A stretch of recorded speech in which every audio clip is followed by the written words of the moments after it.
The three biggest things that South Carolina needs to fix on the final three games of the season, and a massive win from the South Carolina men's basketball team. We talk about an exciting, exhilarating, and come from behind win against Southern Miss from Sunday night. Locked On Gamecocks starts right now.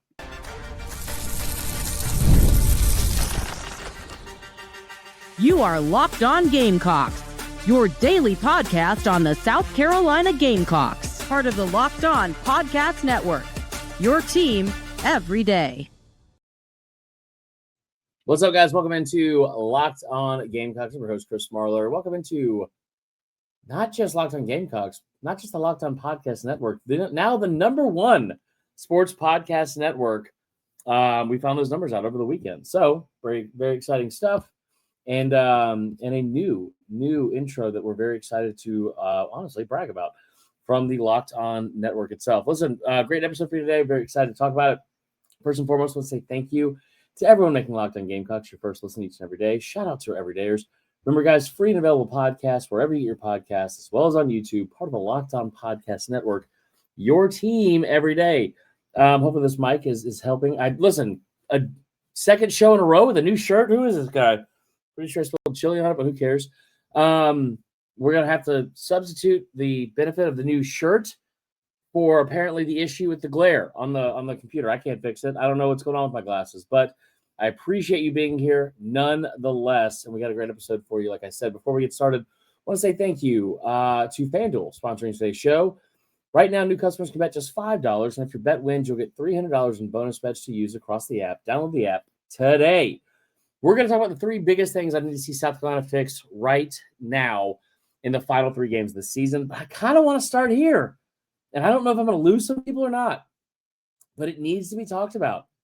How about them South Carolina men's basketball Gamecocks and the win they had against Southern Miss last night? Listen, Southern Miss not a good team. Now, let's just get that out of the way right now.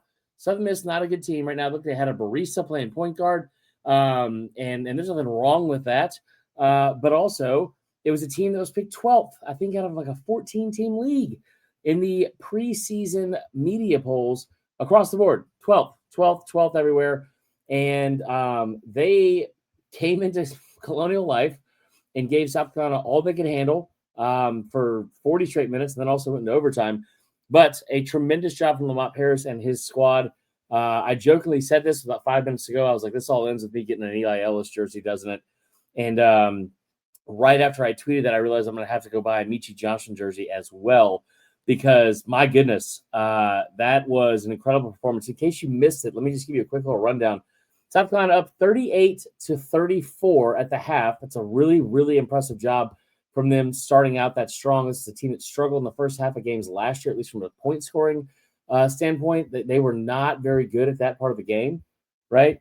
Now, keep in mind,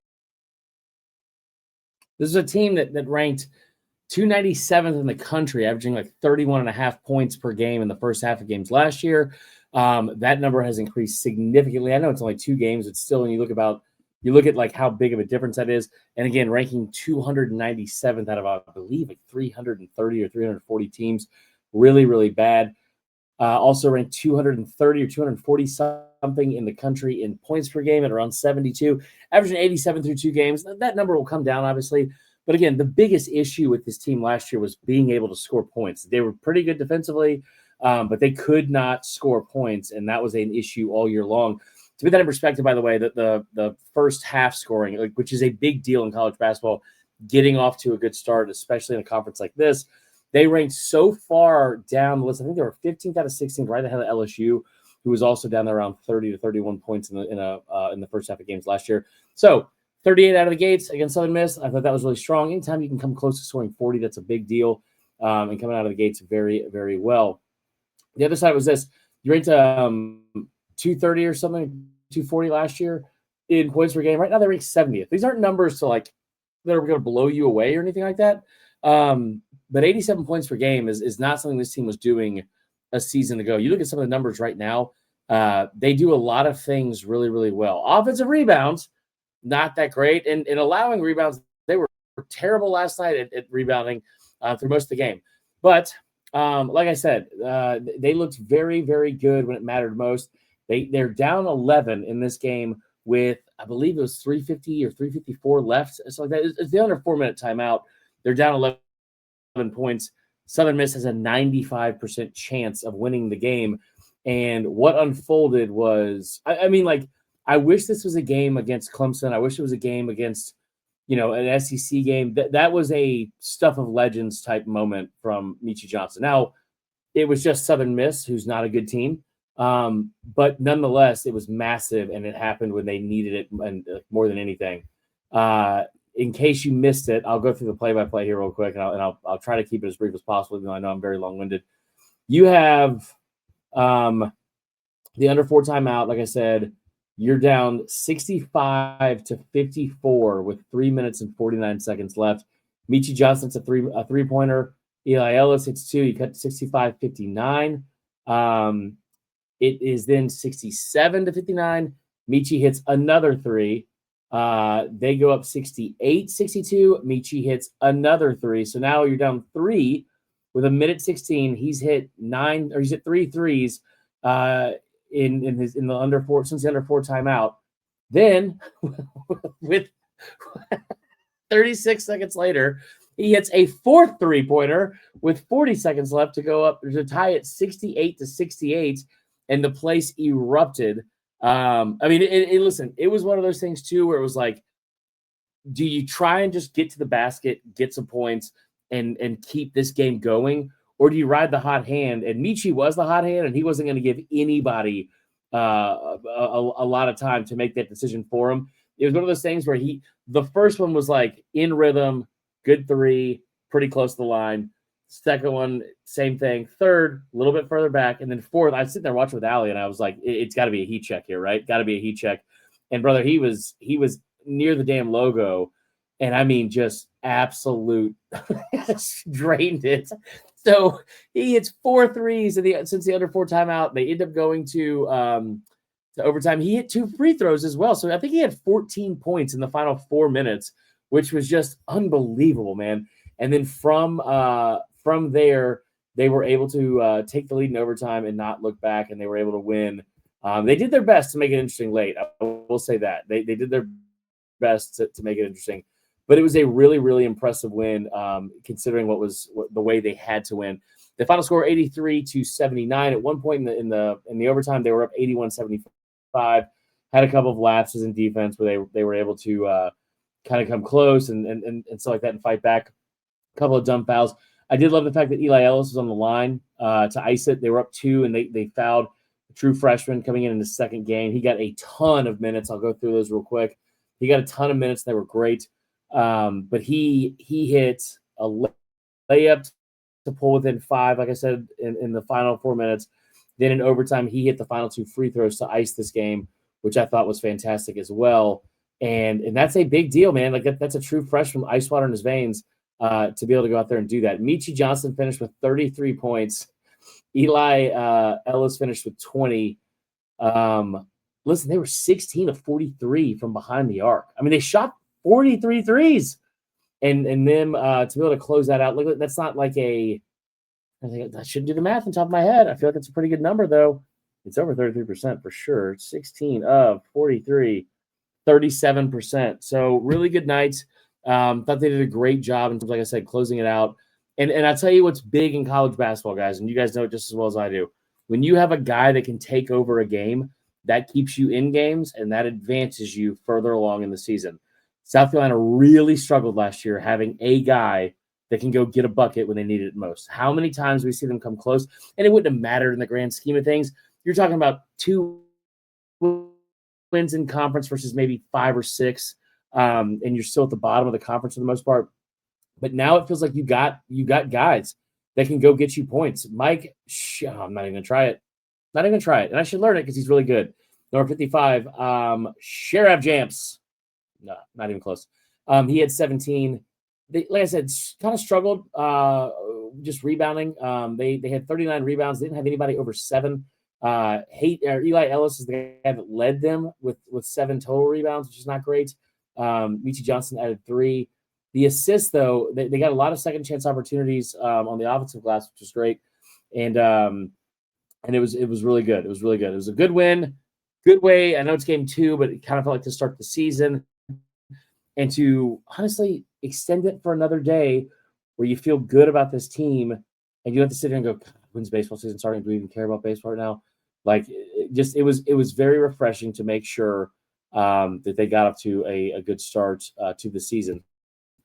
I don't know who's next. I can look it up real quick, and I will because I'm bad at radio, and I should have done all this preparation beforehand, but it's been a busy day over here. So 2-0 to start the season. Who's up next in the docket for this week? They have Presbyterian on Wednesday, I believe, and then they have Radford next week. So got Butler, Northwestern, Virginia Tech, a couple of pretty good games, Power 4-wise, on the schedule. Then you got Clemson at Clemson on the 16th of December, just like last year when they had that big win then. So that is all for the first part of the show. When we come back, we're going to talk some football. I know a lot of you guys are probably, maybe jumping for it. I don't know. Had a bye week. You're coming out of the bye week. Big game against A&M. Not great on paper. We're going to talk about it, though. We're going to talk about it all week. Locked on Gamecocks continues right after this.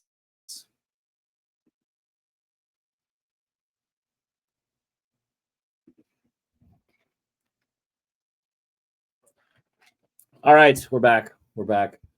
Real quick, want to talk about pay some bills here and tell you about some of our friends. And we're going to start here with Wayfair, which is a perfect start, especially with the holiday season. I tell you what, the holiday season is right around the corner. That means it's time to get your home ready. Whether you need more seating for guests, cozy new linens, or fun serveware for holiday hosting, Wayfair's Black Friday sale is here to help you make your space shine. The best part, you don't have to wait. And I'll give you another best part, you don't have to leave the house. Wayfair's Black Friday deals are happening all month long with up to 70% off everything from sofas to spatulas and everything in between.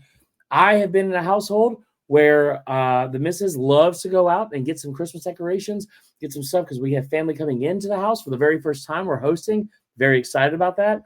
But the worst part isn't the family coming in. It is the fact that you have to go to a store, go out, sit in traffic and holiday traffic, and now it's getting dark at like 3 p.m. or whatever. Beat all of that with Wayfair. Don't miss out on early Black Friday deals. Don't wait until Black Friday.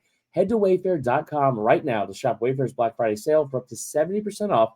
That's Wayfair, WAYFAIR.com. Sale ends December 7th. All right, let's get back into the show. And I teased this at the top, and I want to get into it now. There's a lot of things the South Carolina team needs to improve on. And there's a lot of things that just aren't going to get fixed right now, right? They're just not going to get fixed. And I know that this list could go on and on. We could probably do 3 per day for the week and say, here's what we think about like the 3 things they need to do most. You guys might have a different 3, or we might all have the same 3. I don't know. I know there's way more than 3 in general things that I need this team to fix right away. But I'll tell you the 3 that stick out to me the most. And maybe there are also 3 that we haven't talked about as much. But I'll start with this. And the guys at BigSport.com did a great job of pulling this up because it's something we've talked about here before. But I need to see against A&M, right? Like, I want to see this all year for the rest of the year in the last 3 games. But I specifically need to see it against A&M because it would just be refreshing. You saw it against Alabama, not against Ole Miss, and not really in a lot of other games. I need to see this team play for full 60 minutes. And like, maybe there's some games where I'm giving them too hard of a time, like where I didn't feel like the effort was great for 60 minutes. That's fine. But the execution is what I need to see more than anything. And like, I hate that this has become the phrase that we've had to use so many times over and over and over again. And that is, I don't need you to win the game. I just need you to figure out a way to keep this thing close or figure out ways to make progress and figure out ways to show some sort of step forward each week. That sucks, man. Like moral victories are awful. I hate it. But this team is beyond repair for this season. Maybe they somehow went out and you're able to get to bowl eligibility. I mean, we're on death's door with that right now. I don't expect it. Clemson is beatable. Coastal Carolina is beatable. A&M's number 3 team in the country, and they're ranked 3rd. And they're undefeated, for the first time since 1992, 9 games into the season. You're an 18.5-point underdog. No one expects you to win.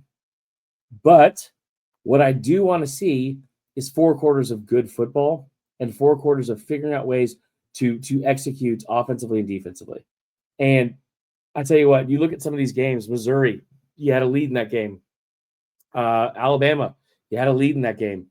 LSU, you're down 7, but had the ball. And then finally, what was the other big one? Vanderbilt. No, not Vanderbilt. What is the other one that I'm drawing a blank on right now? Oh, Ole Miss. You were down by 6 to start the fourth quarter, right? You had the lead in 2 of those games, Alabama and Missouri. And then against Ole Miss and LSU on the road, you were within a 1 score, right? You lost every single one of those games, and 3 of the 4 you lost by double digits. And that is a tough pill to swallow, and finding out ways to figure out execution for 60 total minutes. They've not done a good job with it. They just haven't done a good job with it. So I think that's one of the things I want to see the most. I want to see them figure out a way to get across the finish line without feeling like, thank God there's only 15 more minutes left in this game. A&M is a really, really good football team. I think that the ability to like one of the best things that South Carolina could have had going into this game is the ability to say, we're going to sneak up on this team. Maybe there's like you catch them off like by surprise, and you catch them like sleeping a little bit. It's an early start. Maybe it's a sleepy 11 a.m. kick. But they have Samford next week, and they have Texas after that. If they were playing Texas next week, maybe. They're not going to overlook you for Samford.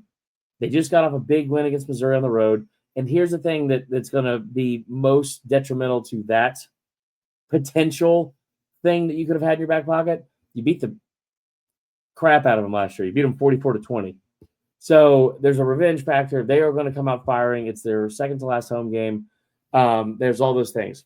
That doesn't mean that you can't play the best game you've played all season. It also doesn't mean you can't play the most free you've played all season. Has South Carolina put together a full, complete game yet? I don't think they have. And it's a massive uphill battle to go beat this team, especially on the road. You have traditionally really struggled against this team. But again, there are rungs on the ladder that I would love to see reached this week from this team that don't necessarily equate to, oh my God, they won. I'm just not gonna get my hopes up for that at this point, because it's like it's a fool's errand to do that. Now, I'm also not going to sit here and tell you all week that this is an unbeatable team, because they're not unbeatable. I know they haven't lost a game, but Marcel Reed is one of the least efficient passers in the conference. He's a very good player. They've got 2 great corners. They're kind of banged up in the running back position, but they've got some really good running backs, and they have the most veteran offensive line group in the entire country. They returned 165 starts combined across the 5 starters going into the season, and they're the only team in the SEC that hasn't had a different lineup of offensive line, or they've had the only team that's had the same lineup across the 5 offensive line positions in every single game they've played so far. Okay, but again, you control what you can control, and what you can control is being a better version of yourself than you were yesterday and all the games before. And I think that this team should come out and play inspired football, and have the ability to say, this is what it can look like. It doesn't mean you're going to win. And I don't think I think South Carolina fans aren't going to be disappointed if they play this game close and lose. I think you would be disappointed if you go in and get your doors blown off because the season's over, you feel like the season's over, and you roll over and die. That can't happen. And coming out of a bye, I'm hesitant to sit here and say, well, you come off a bye and all these changes are going to be made. I cannot personally wait to see what Mike Fury's offense looks like in the play calling. I cannot wait. Because I feel like at the very least, it will not look the same. It will not look the same. That's a big deal for me. And I think for a lot of Carolina fans, because we're tired of seeing the same crap every single week. So the first thing I need to see them put together 4 quarters. And specifically, I need to see them not roll over and die or make so many mistakes in the fourth quarter specifically. All right, when we come back, we'll talk about the other 2 big things that I want to see for the final 3 games of the season. Locked on Gamecocks continues right after we pay some more bills here and talk about our good friends at FanDuel. Listen, right now, great time. There's so much action going on. There's hockey, there's football, there's college basketball started back up. There's a lot of stuff, but the NBA is also back. And there's no better place to get in on the action than FanDuel, the official sports betting partner of the NBA. Even if you miss the start of the game or you want to start riding the hot hand of whoever's scoring a bunch, FanDuel's live bets on everything from who will score the next point to fourth quarter comebacks to the over, under, everything in between.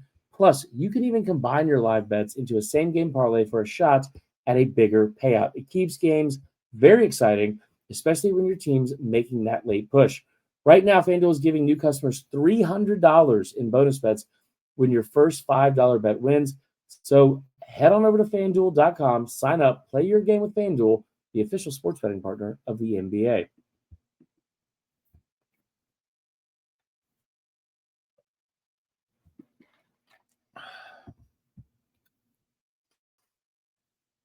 Okay.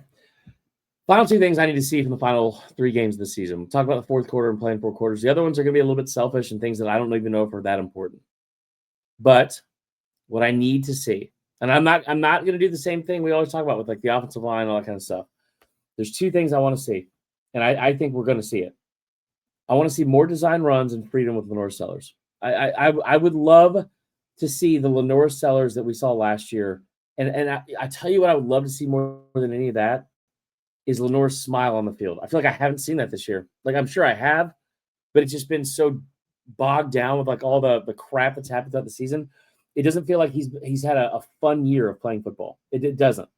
I would love to see that kid get to go out, play free, play loose, and figure out a way to get him back to his old self, even if it's just like mentally where he was a year ago, and let that kid remember, like, I'm a damn good quarterback when I'm on and I'm doing the things that like can help our team win games, and also not being tied down to these like weird restrictions of a pro style offense, because that's not who he is.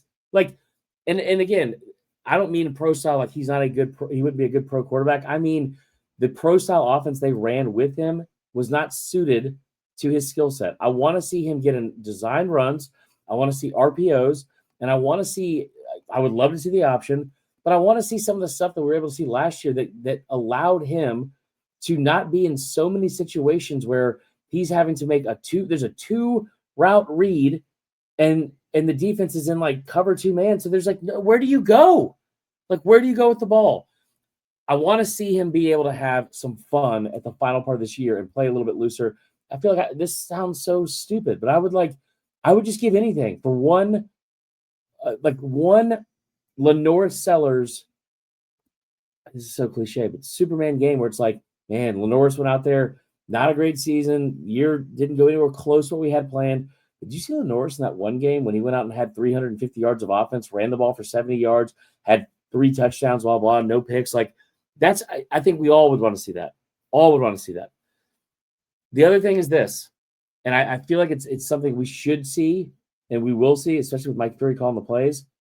I want to see the freshman receivers. And that's something we said from the beginning of the year and just kind of thought it would be a very simple, yeah, of course we're going to see those guys.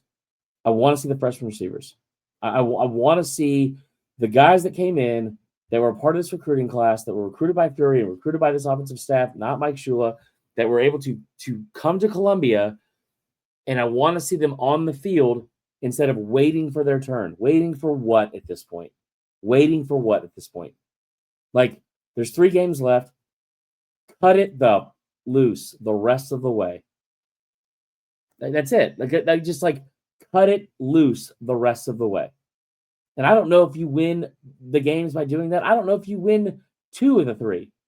I do know that, like, everyone that's watched this for this long feels like that they've watched the ceiling get lower and lower and lower for the offense, and like the defense has to be relied on more and more and more, and almost like it's like shackled to this like weird, like no, we're doing it this way, and that's the only way we know how to do it. And if I have to hear one more time about how great they've looked in practice, no, show me in a game. Lose 38-30. We don't care. We care.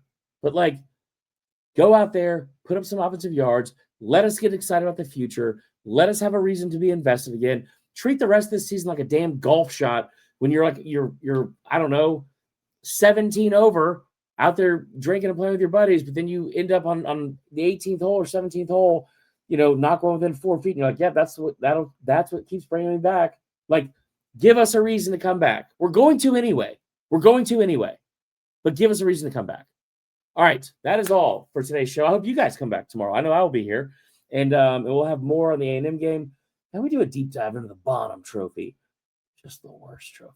No offense to anybody that designed that, but Jesus. I appreciate you guys so much. I hope you guys had a great weekend. And until next time, go Cox.